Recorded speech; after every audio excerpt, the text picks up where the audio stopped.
오늘 하나님께서 우리에게 주시는 말씀은 요한복음 1장 9절부터 11절까지 말씀입니다. 요한복음 1장 9절부터 11절까지 말씀 우리 함께 읽겠습니다.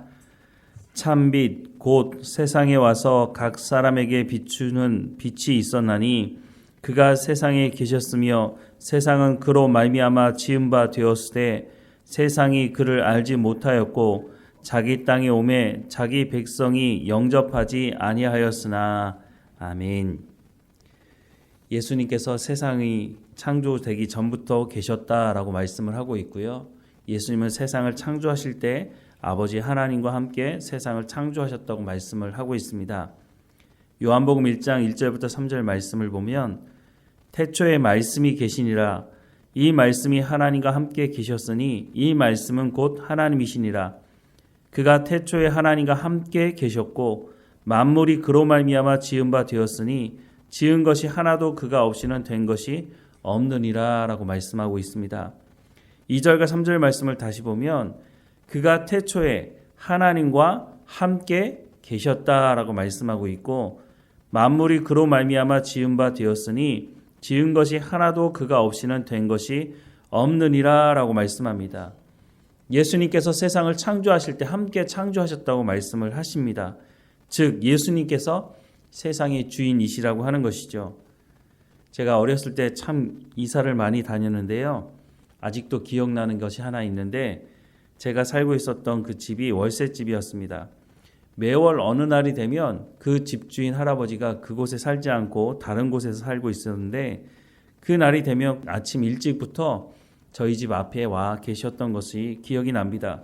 그때는 왜 할아버지가 이 아침에 이렇게 일찍 오셨을까라는 생각을 했는데 지금 보니까 월세를 받는 날이었다는 것을 그때는 몰랐는데 이제는 알게 되었습니다. 집주인이 월세를 받으러 오는 것은 너무 당연한 것 아니겠습니까? 집주인이니까. 오늘 본문의 말씀에 보면 예수님께서 이 세상을 창조하신 예수님께서 이 땅에 오셨는데 이 세상을 창조하신 주인을 알아보지 못한 사람들에 대해서 말씀을 하고 있다는 것입니다. 주인이 이 땅에 왔으니 너무 당연하게 주인을 맞이하는 사람들의 모습은 어떠해야 했을까요? 마땅히 창조주 예수님에 대해서 이 사람들이 기꺼이 예수님을 받아들일 마음을 가지고 영접해야 하지 않겠습니까? 그런데 그러지 않았다는 겁니다. 한 번은 예수님께서 예수님을 공격하는 대제사장들과 서기관들과 장로들에게 이런 비유의 말씀을 하셨습니다. 누가복음 20장 9절부터 19절 말씀을 보면 그가 또 이 비유로 백성에게 말씀하시기 시작하시니라. 한 사람이 포도원을 만들어 농부들에게 새로 주고 타국에 가서 오래 있다가 때가 이름에 포도원 소출 얼마를 바치게 하려고 한 종을 농부들에게 보내니 농부들이 종을 몹시 때리고 거저 보내었거늘 다시 다른 종을 보내니 그도 몹시 때리고 능욕하고 거저 보내었거늘 다시 세 번째 종을 보내니 이 종도 상하게 하고 내쫓은지라.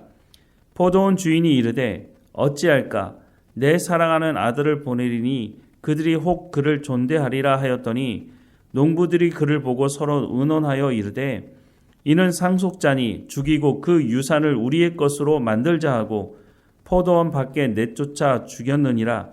그런즉 포도원 주인이 이 사람들을 어떻게 하겠느냐.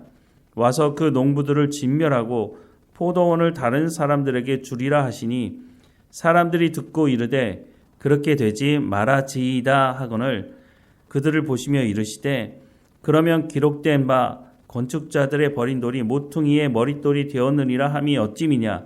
무릇 그 돌 위에 떨어지는 자는 깨어지겠고 그 돌이 사람 위에 떨어지면 그를 가루로 만들어 흩으리라 하시니라. 서기관들과 대제사장들이 예수의 이 비유는 자기들을 가리켜 말씀하심인 줄 알고 즉시 잡고자 하되 백성을 두려워하더라 라고 말씀을 하고 있습니다. 예수님께서 이 비유의 말씀을 하시자 서기관들과 대제사장들이 이 비유가 자신들을 일컬어서 하는 말씀이라는 것을 알았다고 말씀하고 있습니다. 이 사람들은 구약 말씀에 정통한 사람들이라고 알려져 있습니다. 그러면 예수님께서 오셔서 말씀하시고 행하신 일들을 보면 바로 이분이 구약 성경에서 하나님께서 약속하신 메시아가 맞다는 것을 가장 먼저 알아차려야 되는 사람들 아니겠습니까? 그리고 예수님께서 이런 비유의 말씀을 하실 때도 이 비유의 말씀이 자신들을 향한 말씀이라는 것을 알았다고 말하고 있는데 이들이 어떻게 했습니까? 예수님을 환영하고 받아들이는 것이 아니라 예수님을 잡아 죽이는데 가장 앞장섰다고 하는 것입니다. 왜 이들이 이렇게 했을까요? 당시 이스라엘 백성들은 메시아가 오기를 학수고대했던 사람들이었습니다. 오랜 시간 동안 로마나 헬라나 여러 나라들로부터 공격받고 통치를 받고 있었기 때문에 메시아가 와서 우리를 회복시켜 주실 것이라고 하는 그 기대가 정말 충만했던 때였습니다. 그렇다면 예수님이 오셨을 때 예수님을 환영하고 받아들여야 했을 이들이 왜 이와 같은 일을 벌였을까요? 그것은 이들이 지금 가지고 있는 자신의 것들을 놓기 싫어했다는 것입니다. 예수님이 자신의 탐욕을 채워줄 것이라고 기대했지만 그렇지 않았다고 하는 것입니다. 물론 처음에는 예수님을 환영하기도 했습니다. 왜냐하면 자신들에게 먹을 것을 주고 자신들에게 있는 병을 고쳐주셨기 때문에 예수님을 환영했지만 결국은 예수님께서 자신들을 로마로부터 독립시켜줄 뿐이 아니라는 생각을 하게 되자 예수님을 십자가에 못 박아 죽이는데 앞장섰을 뿐만 아니라 자기들이 가지고 있는 그 기득권을 예수님께서 빼앗아 갈 거라고 생각을 했기 때문에 더더욱이 앞서서 예수님을 잡아 죽이려고 했다는 것입니다. 오늘 본문 말씀을 다시 한번 보면 참빛 곧 세상에 와서 사람들에게 비추는 빛이 있었나니 그가 세상에 계셨으며 세상은 그로 말미암아 지은 바 되었으되 세상이 그를 알지 못하였고 자기 땅에 오매 자기 백성이 영접하지 아니하였다라고 말씀을 하고 있습니다. 예수님께서 무슨 밀린 월세를 받으러 오셨습니까? 예수님께서 오신 목적은 하나님과 사람과의 관계가 깨어졌는데 그 깨진 관계를 회복시키기 위해서 사람들의 죄의 문제를 해결하기 위해서 오신 것 아닙니까? 예수님께서 그 말씀을 하시기도 하셨는데 이 사람들은 하나님의 말씀을 들을 귀가 없었습니다. 그러니까 자기들의 탐욕을 채우기 위해서 예수님이 십자가 못 박혀 죽어야 한다고 주장을 하게 된 것입니다. 오늘 교회도 이와 같은 사람들이 있어서 혼란스럽지 않습니까? 입으로는 하나님의 은혜라고 말하는 사람들이지만 자신들이 가지고 있는 그 기득권을 포기하지 않으려고 하는 사람들이 교회를 어지럽히고 있는 것입니다. 적게 가지고 가지지 못한 사람들이 교회를 어지럽히고 있는 것이 아니라 기득권을 가지고 자신들이 많은 것을 가지고 있다고 말하는 그 사람들로 인해서 교회가 어려움을 당하고 있는 것입니다. 성경은 심령이 가난한 자는 복이 있다고 말씀하고 있습니다. 가난한 사람이 하나님을 온전히 더 찾게 되어 있다고 하는 것입니다. 그런데 오히려 더 많은 것을 가졌기 때문에 하나님을 찾지 않고 자신들이 주인 행사를 하려고 하는 것은 아닌가 하는 생각을 합니다. 오랜 시간 동안 싹군이 된 목사들이 하나님의 말씀을 전하지 않았습니다. 일부러 기복주의와 성경을 뒤섞어서 전한 것인지 아니면 성경을 알지 못하니까 자기 말을 하기 시작한 것인지 알 수는 없지만 잘 먹고 잘 살고 성공하는 것이 하나님으로부터 복을 받은 결과라고 말하기 시작하자 여러 사람들이 끊임없이 노력한 결과 성공하고 풍요를 누리기는 됐지만 그리고 나니까 그것을 가지고 더 많은 것을 가지기 위해서 수단과 방법을 가리지 않는 그런 모습을 보이고 있지 않습니까? 그래서 교회가 하나님 말씀 듣기를 사모하고 하나님을 예배하려고 모이는 공동체가 아니라 자기들끼리 끼리끼리 모여서 계모임하는 복음을 전하지 않는 일이 벌어지고 마는 것이 아닌가 하는 생각을 하게 됩니다. 오늘 교회가 복음을 전하는데 게으름을 피우고 있지는 않습니까? 교회라는 간판을 걸고 있지만 구약 성경의 이스라엘 백성들이 풍요를 기원하기 위해 성전을 찾았을 때 하나님께서 그 성전이 무너질 것이라고 말씀하셨고 예수님도 성전을 찾아가서 성전에서 장사하는 사람들을 내쫓으시면서 그 성전이 무너질 것이라고 말씀하지 않았습니까? 오늘 교회도 이와 같은 상태로 지속된다면 하나님께서 이스라엘 백성들에게 말씀하신 것처럼 그 성전이 무너지게 될 것이라고 말씀하시는 것처럼 오늘 교회도 이와 같은 일을 경험하게 될 것이라고 하는 것입니다. 이스라엘 백성들은 하나님이 누구이신지 주변의 나라에 있는 사람들에게 다른 사람들에게 전하지 않았습니다. 하지만 예수님 오셔서 너희는 땅 끝까지 이르러서 복음을 전하라고 말씀하십니다. 내가 너희에게 가르친 모든 것을 가르쳐 지키게 하라고 말씀하고 있습니다. 그런데 우리는 하나님의 말씀도 듣지 않고 하나님 말씀대로 살아가지 않고 그러니 복음을 전하지 못하는 것이 아닌가 하는 생각을 해보게 됩니다.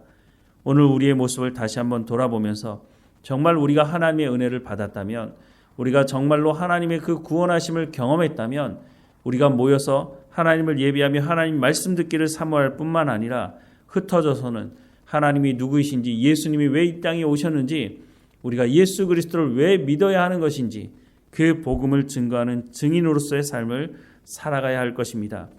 예수님 다시 오신다고 약속하고 있습니다. 예수님 다시 오신다고 말씀하실 때에 예수님 지금은 말고 내가 이 모든 것을 누리고 그 다음에 오세요, 이렇게 말하지 않도록 주님 지금 오십시오. 우리가 이 땅에서 하나님의 말씀대로 살아가고 있는데 주님 지금 오십시오 라고 고백할 수 있어야 하지 않을까 하는 생각을 하게 됩니다. 그렇게 하기 위해서 우리가 하나님의 말씀 듣기를 즐거워하며 하나님 말씀에 순종하는 삶이 있어야 할 것입니다.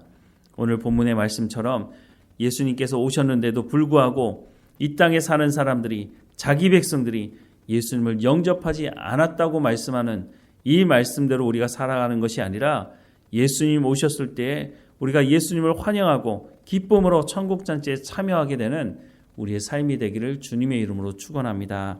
기도하겠습니다. 사랑하는 하나님, 우리 가운데 말씀하시는 말씀에 귀를 기울이게 하옵소서. 우리가 많이 가졌든지 적게 가졌든지, 많이 배웠든지 적게 배웠든지 그것이 문제가 아니라 우리가 말씀을 사모하고 말씀대로 순종함으로 다시 오실 예수 그리스도를 기대하고 소망하며 기도하게 하시고, 또한 우리 가운데 맡겨진 모든 삶에 있어서 하나님의 말씀에 순종하는 삶을 통해서 성령의 열매가 맺어지는 삶을 통해서 복음을 증거하는 삶을 살아갈 수 있도록 은혜를 허락해 주옵소서. 예수님 이 땅에 오셨을 때에 유대인들이, 하나님의 말씀을 맡았던 그 사람들이 오히려 예수님을 환영하지 않고 영접하지 않았던 것은 그들이 가지고 있던 그 기득권과 풍요를 여전히 누리고 싶고 그것을 손에서 놓지 않으려고 하는 그 탐욕 때문이었던 것을 우리가 알게 됩니다. 하나님, 우리는 그 자리에 서 있지 않게 하시고 우리가 입으로만 하나님의 은혜라고 말하는 것이 아니라 하나님께서 은혜 베푸셨다면 그 은혜를 가지고 심을 때 심으며 거둘 때 거두며 하나님의 방법대로 사용할 수 있도록 우리 가운데 자족하는 마음을 가지고 늘 하나님의 마음을 가지고 살아가는, 그래서 하나님의 말씀대로 순종함으로 구제하며 하나님의 영광을 위해 살아가는 우리의 삶이 될 수 있도록 은혜를 베풀어 주옵소서. 다시 한번 간절히 구하오니 이 시대에, 물질 만능 시대라고 말하는 이 시대에 우리가 깨어 있어서 하나님의 말씀을 쫓아가는 삶이 될 수 있도록 은혜를 베풀어 주옵소서.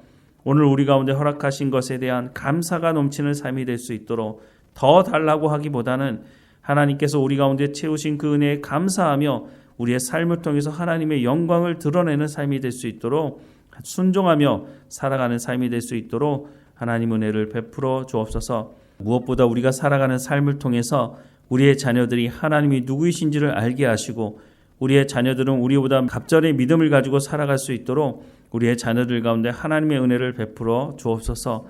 우리 가운데 말씀하신 그 말씀을 우리 자녀들에게도 말씀하시고 하나님의 말씀을 듣고 순종하며 믿음에 믿음을 더해가는 삶이 될 수 있도록 은혜를 베풀어 주옵소서. 늘 우리와 함께 하시는 하나님께 감사하고 예수님의 이름으로 기도드립니다. 아멘.